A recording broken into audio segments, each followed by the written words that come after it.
بسم اللہ الرحمن الرحیم۔ مور کو جنت سے کیوں نکالا گیا؟ مور جتنا اب خوبصورت ہے، اس سے کئی زیادہ جنت میں خوبصورت تھا۔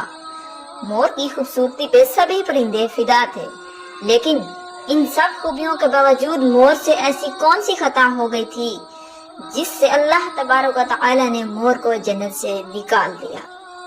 اللہ تبارک و تعالی نے جب حضرت آدم علیہ السلام اور اماں حوا کو پیدا فرمایا، اس کے بعد ان کو جنت میں بھیج دیا۔ وہ دونوں جنت میں بہت ہی پرسکون رہتے تھے، بہت ہی لذیذہ میوے پھل کھایا کرتے تھے، لیکن ایک اناج جس کو کھانے سے اللہ پاک نے انہیں منع فرمایا، وہ اناج گندم تھا۔ چونکہ شیطان حضرت آدم علیہ السلام کی وجہ سے ہی جنت سے نکالا جا چکا تھا، اسی وجہ سے شیطان کی حضرت آدم علیہ السلام سے دشمنی ہو گئی تھی۔ شیطان یہ چاہتا تھا کہ وہ کسی بھی طرح حضرت آدم علیہ السلام کو جنت سے نکال دے اور ساتھ میں اماں حوا کو بھی جنت سے نکال دے۔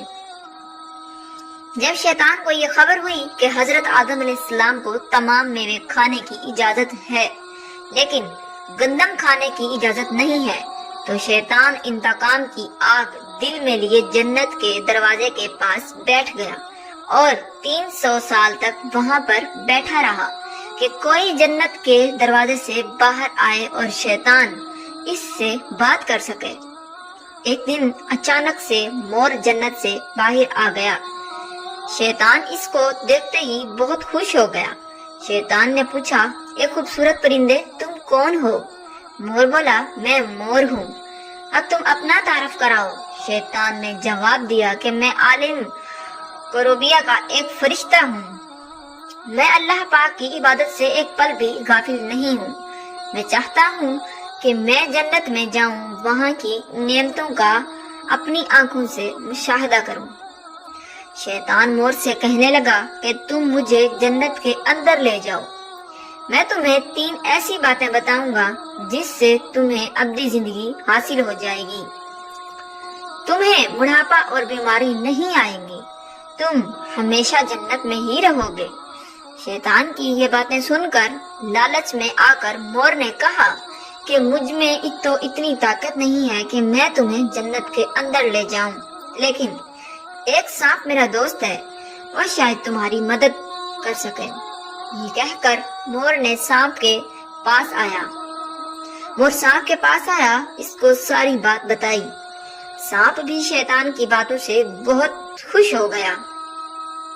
پھر شیطان کو اپنے منہ میں چھپا کے جنت میں داخل ہو گیا اور یوں شیطان اپنی چال میں کامیاب ہو گیا۔ جنت کے تمام نگہبانوں کو یہ معلوم تھا کہ شیطان یہ چال چل رہا ہے اور جنت میں داخل ہو چکا ہے۔ فرشتے شیطان کو جنت سے نکالنے لگے، تب ہی اللہ پاک کا حکم ہوا کہ اس کو ابھی تک جنت میں ہی رہنے دیا جائے۔ وہ فرشتے اللہ تبارک و تعالیٰ کے حکم سے رک گئے۔ شاید یہ حضرت آدم علیہ السلام کا امتحان تھا۔ شیطان حضرت آدم علیہ السلام کے پاس اور اماں حوا کے پاس جا کر اپنی محبت کا اظہار کرنے لگا۔ وہ دونوں ہی شیطان کو پہچان نہ سکے، کیونکہ ماضی کے مقابلے میں شیطان کی شکل تبدیل ہو چکی تھی۔ شیطان کہنے لگا، میں چاہتا ہوں کہ آپ دونوں ہمیشہ جنت میں اسی طرح زندگی گزاریں، ہمیشہ خوش رہیں۔ حضرت آدم علیہ السلام اس کی بات بہت غور سے سننے لگے۔ شیطان نے کہا، اگر آپ میری بات مان جائیں تو آپ کو جنت کی اور بھی تمام سہولتیں ملیں گی۔ حضرت آدم علیہ السلام شیطان کے بہکاوے میں آ کر کہنے لگے کہ یہ کس طرح ممکن ہے؟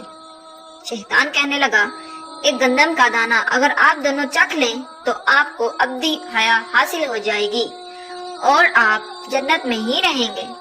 یہ بات سن کر حضرت آدم علیہ السلام کے دل میں رجحان پیدا ہوا، لیکن ان کے دل میں اللہ کی نافرمانی کا خوف غالب آ گیا، جبکہ اماں حوا شیطان کی باتوں میں آ گئی، جس پر اماں حوا نے حضرت آدم علیہ السلام کو راضی کر لیا۔ پھر اس کے بعد ان دونوں نے اس گندم کے دانے کو چکھ لیا۔ جیسے ہی گندم کا دانہ ان کے اندر گیا تو وہ دونوں کے ستر واضح ہو گئے، جس کے بعد دونوں اپنے اپنے ستر چھپانے لگے اور خوف خدا سے کانپنے لگے۔ اسی دوران اللہ تبارک و تعالی نے فرشتوں کو یہ حکم دیا کہ حضرت آدم علیہ السلام اور اماں حوا دونوں کو زمین پر اتار دو۔ حضرت آدم علیہ السلام کو سری لنکا کے قریب نیچے زمین میں بھیج دیا، جبکہ اماں حوا کو جدہ کی سرزمین پر اتارا گیا۔ جن خوبصورت پیروں سے چل کر مور شیطان کو جنت کے اندر لے کر آیا تھا، وہی خوبصورت پاؤں اللہ پاک نے مور سے لے لیے۔ سانپ جو اپنے منہ میں شیطان کو چھپا کر لایا تھا، اس کے منہ کی خوبصورت خوشبو کو چھین کر اس میں زہر ڈال دیا گیا۔ پھر مور کے ساتھ سانپ کو بھی جنت سے نکال دیا گیا۔